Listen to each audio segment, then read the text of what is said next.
Assalamualaikum warahmatullahi wabarakatuh. Alhamdulillahi rabbil alamin hamdan tayyiban mubarakan fih. Asyhadu an la ilaha illallah wa asyhadu anna Muhammadan abduhu wa rasuluh. Allahumma salli wa sallim wa barik ala Muhammad wa ala alihi wa ashabihi wa man tabi'ahum bi ihsanin ila yaumiddin. Amma ba'd. Pertamanya saya mengucapkan terima kasih kepada EADK kerana menjemput saya untuk memberi sedikit tazkirah pada hari ini yang bertajuk iaitulah mereka yang mendapat kasih sayang daripada Allah Subhanahu wa taala. Dan insya-Allah dalam hadis ini iaitulah hadis kursi pada kali ini, di mana hadis ini diriwayatkan oleh Muaz bin Jabal radhiyallahu anhu daripada Nabi sallallahu alaihi wasallam. Sebagaimana firman Allah Taala, wajabat mahabbati lil ladzina yatahabbuna fi wa yatajalasuna fi tabazaluna fi. Hadis diriwayatkan oleh Imam Ahmad dan Tabarani dan Al-Hakim dan Al-Baihaqi. Maksudnya, cinta kasihku telah pasti untuk orang-orang yang saling mencintai keranaku dan saling bergaul keranaku dan saling menziarahi keranaku. Jadi dalam hadis ini, huraian hadis ini, di mana Allah Subhanahu wa taala menyatakan bahawa iaitulah Allah memberi jaminan kepada mana-mana hamba dia yang berkasih sayang semasa hidup di atas dunia ini akan diberi ganjaran yang amat baik, yang amat besar kedudukan dia di hari akhirat nanti. Itu yang pertama. Yang kedua, Islam itu sendiri menggalakkan supaya umatnya dengan sifat berkasih sayang itu di antara sesama manusia. Yang ketiga, Allah Subhanahu wa taala akan memberi balasan kepada orang-orang yang bersifat kasih sayang itu setara dengan para nabi dan para syuhada di hari akhirat nanti. Jadi di mana Allah Subhanahu wa taala amat menggalakkan ataupun menyuruh, memerintahkan kepada hamba-hambanya supaya adanya sifat kasih sayang yang disebut di dalam hadis kursi tadi. Kerana manusia itu sendiri dijadikan oleh Allah Subhanahu wa taala sebagaimana firman Allah Taala di dalam surah Hud ayat yang ke-19. Wa kadzalika khalaqahum. Maksudnya, dan untuk itulah kasih sayang mereka diciptakan. Jadi manusia itu sebenarnya dijadikan oleh Allah Taala daripada sifat berkasih sayang. Jadi bila ada sifat kasih sayang ini, maka kedudukan dia amat istimewa diberikan oleh Allah Subhanahu wa taala. Di antaranya dalam hadis ini disebut oleh Allah Subhanahu wa taala, iaitulah manusia yang bergaul kerana Allah Subhanahu wa taala, iaitu mereka bertemu dan berpisah kerana Allah Subhanahu wa taala. Mereka mengingati Allah Subhanahu wa taala, berzikir kepada Allah taala dan beribadat kepada Allah taala. Itulah tujuan mereka, bukan yang lain daripada Allah Subhanahu wa taala. Dan dalam hadis ini juga diceritakan bahawa mereka akan menziarahi sesama mereka kerana Allah Subhanahu wa taala. Dalam satu hadis yang lain diceritakan oleh Abu Hurairah radhiyallahu anhu, di mana ada seorang lelaki yang keluar daripada rumah kediamannya dan menuju ke suatu desa, perkampungan, untuk menziarahi saudaranya. Lalu Allah Subhanahu wa taala mengutuskan seorang malaikat, dan malaikat itu bertanya kepada lelaki tersebut, apakah tujuan kamu untuk pergi ke desa tersebut, bertemu dengan saudara kamu? Adakah kerana kepentingan dunia ataupun hawa nafsu? Lalu lelaki itu menjawab, tujuan dia untuk menziarahi saudaranya adalah kerana hubungan silaturahim, bukan kerana masalah dunia ataupun hawa nafsu. Jadi menunjukkan kepada kita bahawa kehebatan manusia yang dikasihi oleh Allah Subhanahu wa taala. Dan dalam satu hadis yang lain yang dinyatakan oleh Nabi SAW berkenaan dengan kehebatan orang yang berkasih sayang kerana Allah Subhanahu wa taala itu, di mana di hari kiamat nanti di padang mahsyar Allah Subhanahu wa taala sendiri akan menyeru, memanggil mereka dengan menyebut ainal mutahabbuna bijalali. Di mana? Di mana orang yang masih hidup di atas dunia ini, mereka ada sifat kasih sayang kerana aku. Allah Ta'ala mengatakan kerana keagungan aku, kerana kemuliaan aku, bukan kerana yang lain. Lalu ketika itu para nabi dan para syuhada, mereka ini melihat kepada orang tersebut dalam keadaan iri hati. Mengapa Allah SWT memanggil mereka, tidak memanggil nabi-nabi dan para syuhada? Jadi Allah Subhanahu wa taala menyatakan bahawa mereka ini pada hari ini, al-yauma azilluhum fi zilli yauma la zilla illa zilli, iaitulah pada hari ini aku akan memberi naungan, teduhan kepada dia, kepada orang tersebut, dan pada hari ini tidak ada teduhan melainkan teduhan aku, Allah Taala kata. Dan ini menunjukkan bahawa betapa istimewanya orang-orang yang bersifat demikian, yang dikasihi oleh Allah Subhanahu wa taala. Jadi oleh kerana itu, kita yang hidup di atas dunia ini, jangan kita merasa lemah, jangan kita merasa hina. Masih ada peluang yang diberikan oleh Allah Subhanahu wa taala. Walaupun kita ni bukan nabi, kita ni bukan orang yang mati syahid, tetapi di sana banyak lagi peluang-peluang yang disediakan oleh Allah Subhanahu wa taala. Walaupun ada di kalangan manusia yang melakukan dosa yang begitu banyak, tetapi sampai satu masa dia ingin bertaubat kepada Allah Subhanahu wa taala, masih diberi peluang oleh Allah Taala. Kerana rahmat Allah Taala itu teramat luas, meliputi segala-galanya, tidak terhad. Adapun iaitulah rahmat ataupun kasih sayang yang ada pada manusia itu adalah terhad. Tapi bagi Allah Subhanahu wa taala tidak ada terhad.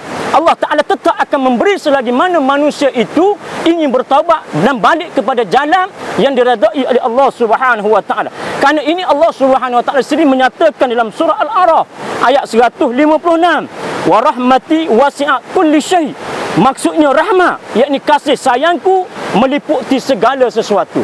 Oleh kerana itu, bagi manusia ataupun hamba-hamba Allah Subhanahu wa taala masih diberi peluang oleh Allah Subhanahu wa taala. Sebab itulah kalau kita kembali kepada sejarah para sahabat Nabi sallallahu alaihi wasallam, di mana Rasulullah sallallahu alaihi wasallam mengajar para sahabat, mendidik para sahabat, sehingga para sahabat Nabi sallallahu alaihi wasallam apabila mereka bertemu dan berpisah, mereka akan membaca surah Al-Asr. Kerana dalam surah Al-Asr ini mengingatkan tentang mereka, sifat-sifat yang ada di dalam tu berkenaan dengan orang yang beriman, yang berkasih sayang, yang diredai oleh Allah Subhanahu wa taala.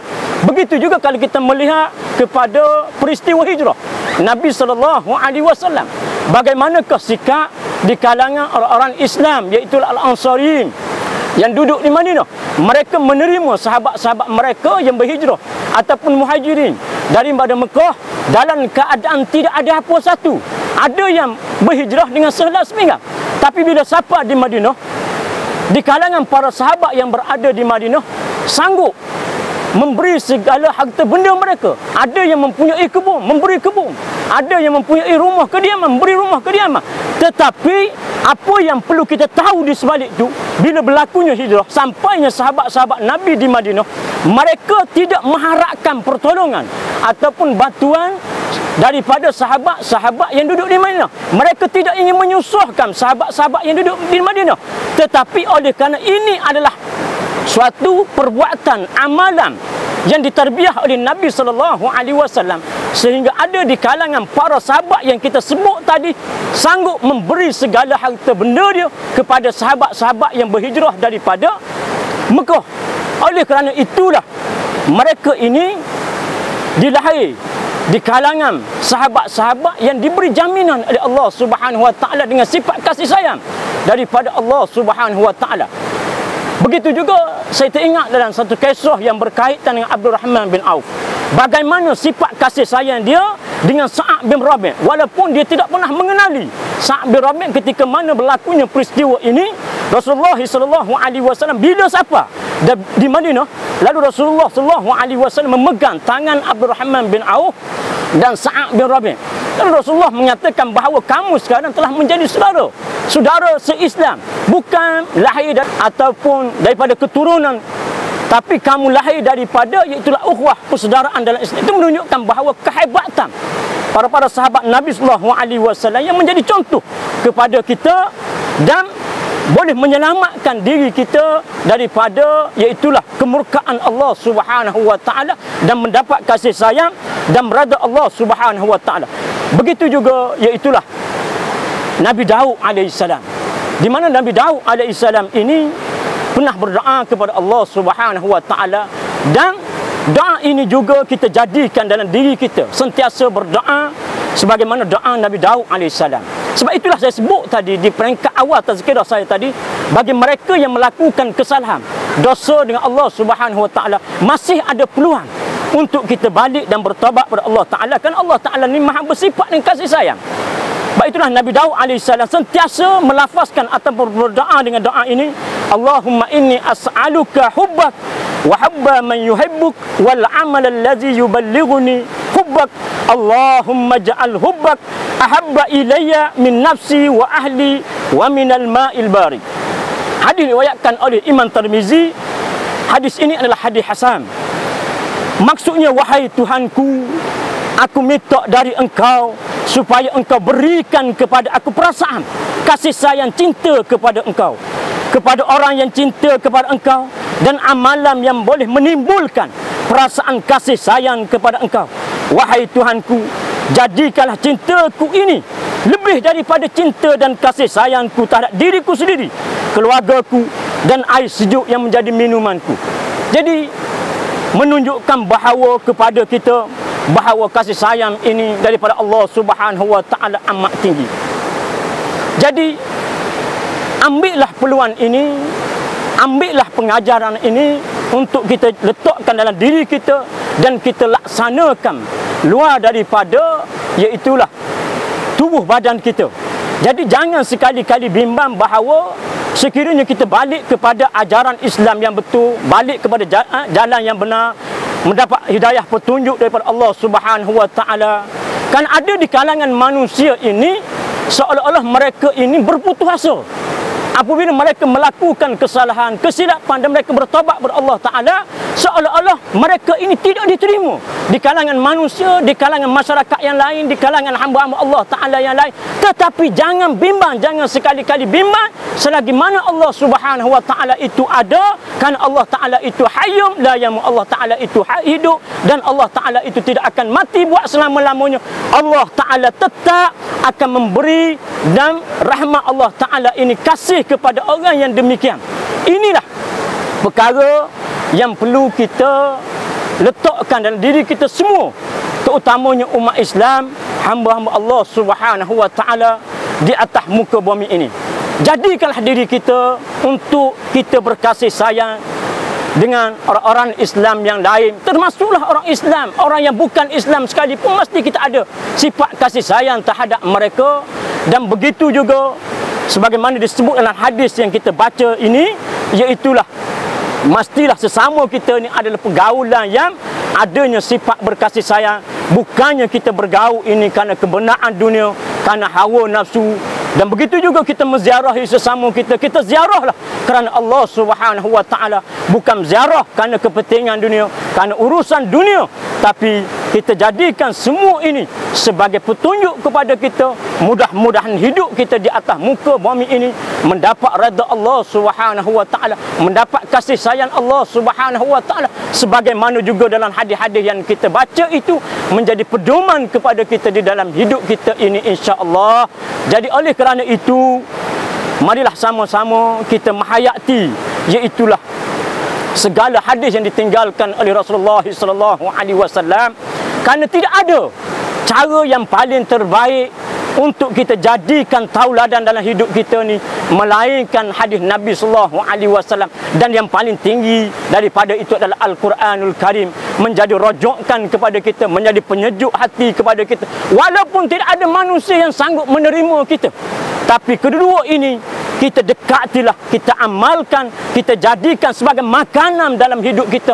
Insya-Allah, walaupun kita tidak dipandang mulia oleh manusia, insya-Allah kita akan dipandang mulia dan kedudukan kita akan diangkat oleh Allah Subhanahu wa taala, dipandang mulia oleh makhluk-makhluk Allah Taala yang lain, termasuklah para malaikat.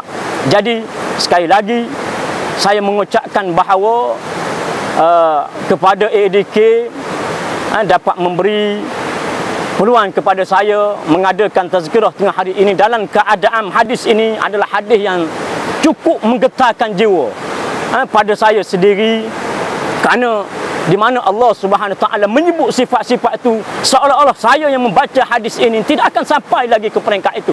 Jadi saya mengharapkan bukan sekadar saya membaca saja, termasuklah diri saya juga. Saya meminta kepada saudara-saudara sidang penonton yang mendengar, memberi tunjuk ajalah sesama kita. Janganlah kita bersikap sombong hidup di atas muka bumi ini. Jadi dengan itu mudah-mudahan sidang penonton yang dirahmati dan dikasihi Allah sekalian, saya mengharapkan juga hari-hari yang mendatang carilah Allah Subhanahu Wa Taala, carilah kehidupan yang lebih baik daripada hari ini. Mudah-mudahan kita semua mati dalam keadaan husnul khatimah dan bukannya mati dalam keadaan su'ul khatimah. Dan sekali lagi saya mengharapkan mudah-mudahan kepada saudara-saudara yang mendengar, yang menyelidik hadis ini, dan saudara-saudara yang berada di samping saya, marilah kita menjadi hamba-hamba Allah Subhanahu Wa Taala yang dipandang tinggi oleh Allah Subhanahu Wa Taala. Jadi oleh kerana itu di kesempatan ini juga kita buat perubahan daripada baik kepada yang lebih baik. Mudah-mudahan apa yang kita buat itu diterima, dikekalkan ganjaran yang baik itu, sehinggalah kita bertemu dengan Allah Subhanahu Wa Taala dan kita dibangkitkan dalam keadaan kita mendapat, iaitulah diberi naungan oleh Allah Taala di hari kiamat nanti. Jadi sekadar itulah saja saya sudahi.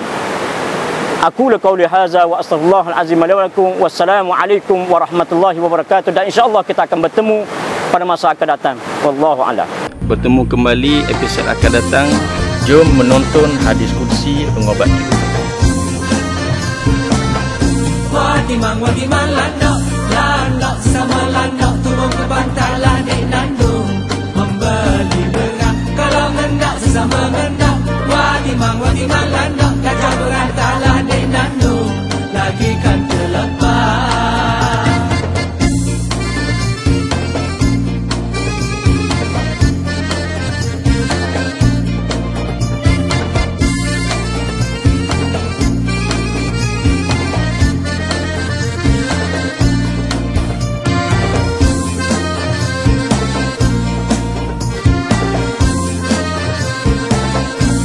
Mani pelepah lembu, Watimang landok, habis dimakanlah